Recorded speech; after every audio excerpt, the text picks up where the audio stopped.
तू माँ बनने वाली है बेटा, खुद का भी ख्याल रख और अपने होने वाले बच्चे का भी। बेटा तू बहुत समझदार है, और एक बात याद रखना, तू जो भी फैसला लेगी हम तेरे साथ हैं, ठीक है बेटा?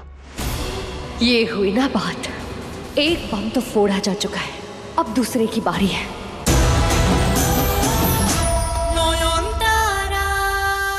शुरजू का एक मेडिकल कैंप आ रहा है, सैकड़ों की भीड़ होगी वहां, और उसी भीड़ में शुरजू पर गोली चलेगी। उत्तम, अति उत्तम। अब गोली चलाने वाला शिकार भी ढूंढ ले, पर गोली किसके सीने में लगेगी वो मैं तय करूंगी।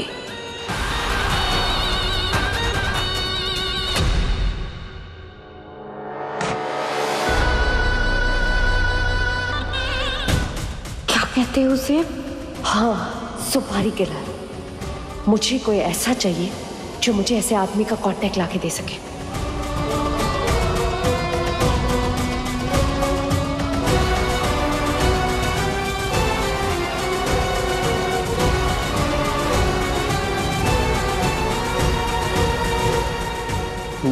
ना बैंक में पैसा, ना वॉलेट में पैसा, ना जेब में पैसा है।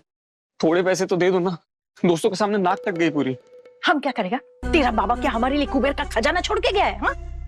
हम बेचारा विधवा औरत इतना बड़ा घर में तुझे लेकर एक कोना टोना में पड़ा रहता है। अरे शुक्र मना कि हमारे पास ये रहने के लिए छत तो है।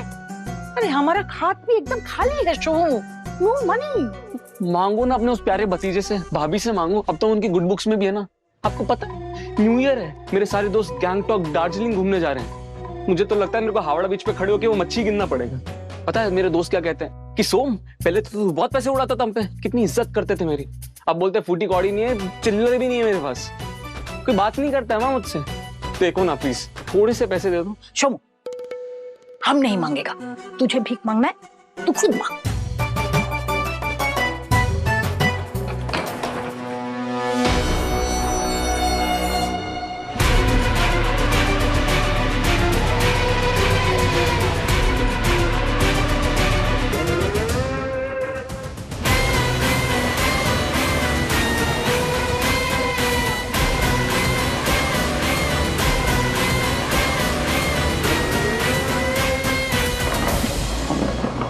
चलती हूँ ना, अपना ख्याल रखना, और खास करके शुरजू का भी। चलिए आंटी।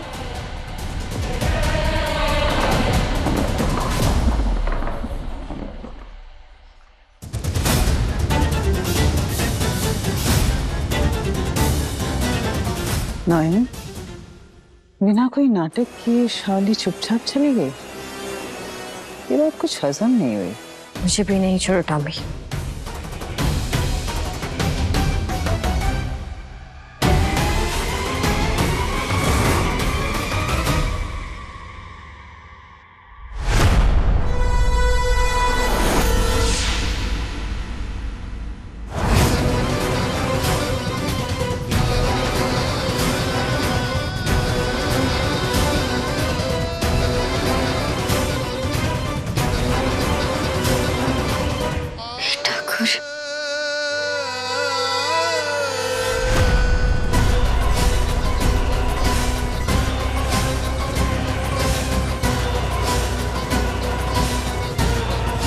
सिंदूर की डब्बी बाहर फेंक दो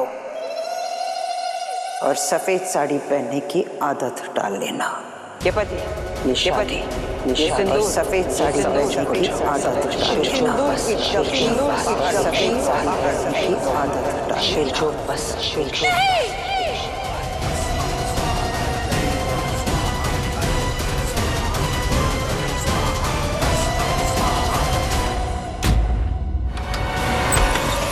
आंटी, क्या हुआ? कौन है यहाँ? कौन? किसकी बात कर रही है आप? कोई है यहाँ, कोई था यहाँ, मैंने आवाज सुनी है उसकी। अरे कोई भी तो नहीं है, आप देख लीजिए, कोई नहीं है।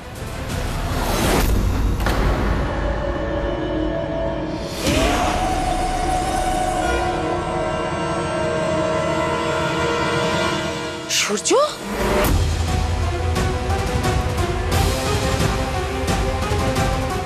ये यहाँ क्या कर रहा है?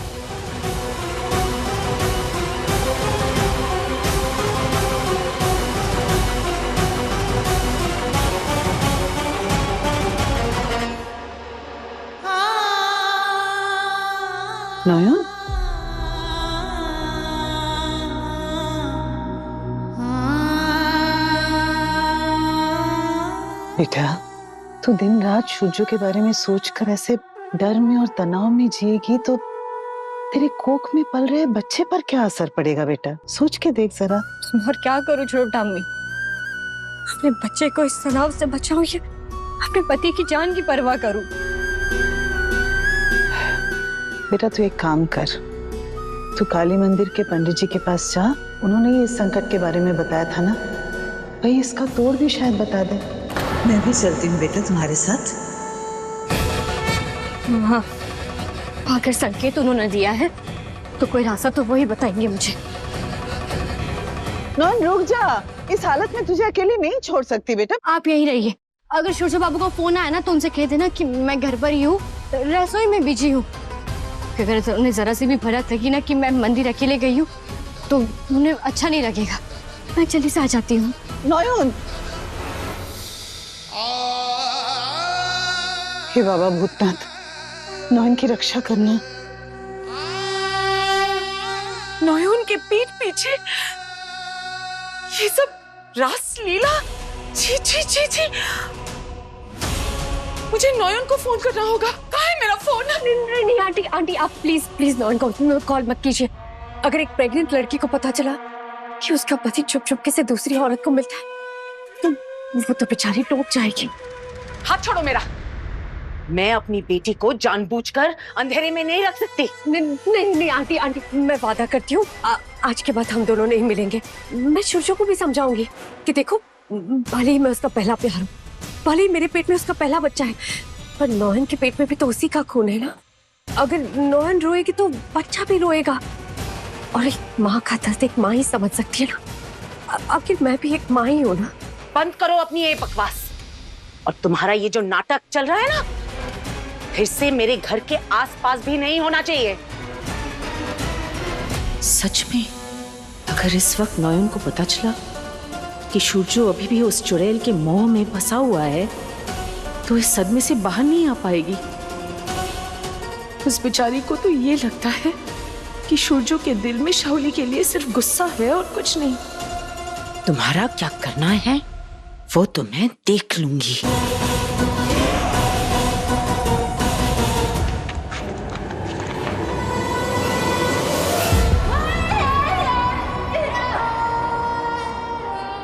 जा नोएन जा, जब तक तू मंदिर में जाकर यज्ञ हवन करेगी तब तक मैं तेरे इस घर में थोड़ी सी आग लगा दूं।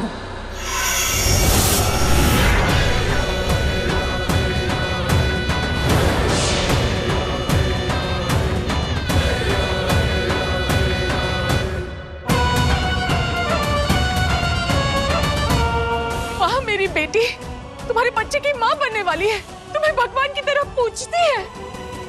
और यार तुम इसके आप गलत समझ रही हैं। मैं यहाँ से गुजर रहा था और शाओली के चेकअप के लिए मैं। झूठ बोल रही हो, पकड़े जाने के बाद भी। तुम तो बाप बनने के लायक भी नहीं हो।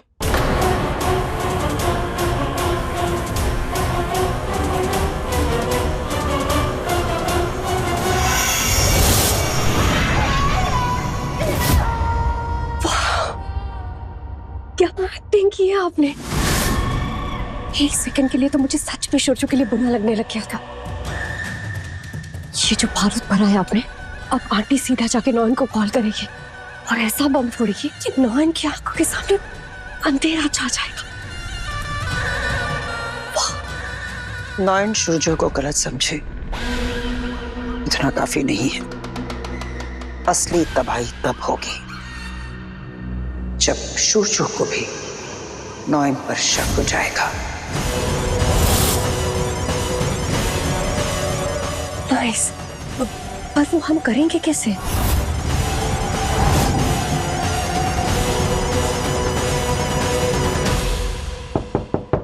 मेडिकल कैंप कैसा रहा? सूरज बाबू, मेडिकल कैंप में और क्या ऐड कर सकते हैं?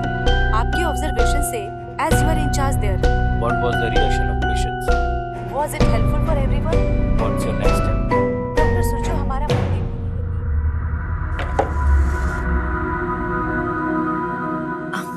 सूरज बाबू, मैंने आपकी कॉफी यहाँ बाहर रख दी है, ठंडी होने से पहले पी लेना। Right sir, yes. Doctor Roy, weighing scales order करने हैं कल सुबह तक। जी, हर शहर गांव में जाकर आपको रीड करना चाहिए। ज्यादा ही पीछे है।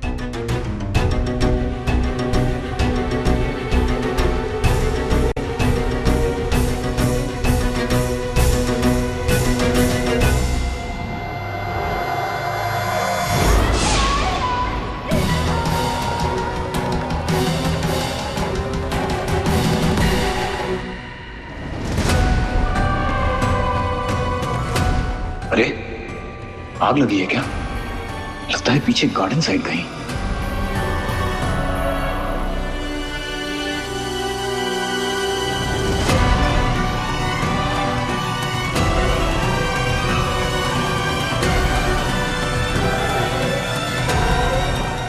सुनिए, आप लोग कंटिन्यू कीजिए।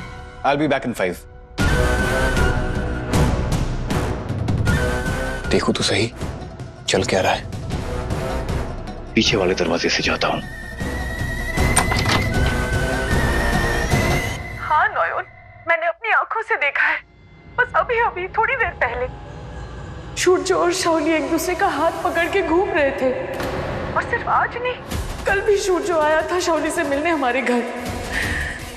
पिछले 2 दिन से यहाँ ये सब नाटक चल रहा है। और तू वहां अनजान बैठी है। पर माँ, ऐसा कैसे हो सकता है?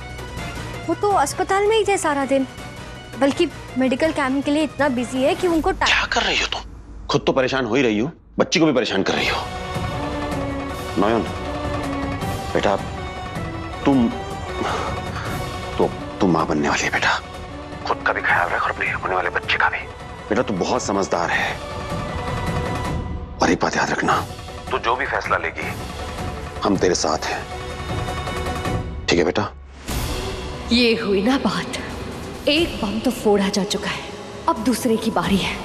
अब बस ये देखना है कि घोर कामिनी मां सूरजों के दिल में शक की चिंगारी कैसे लगाती है।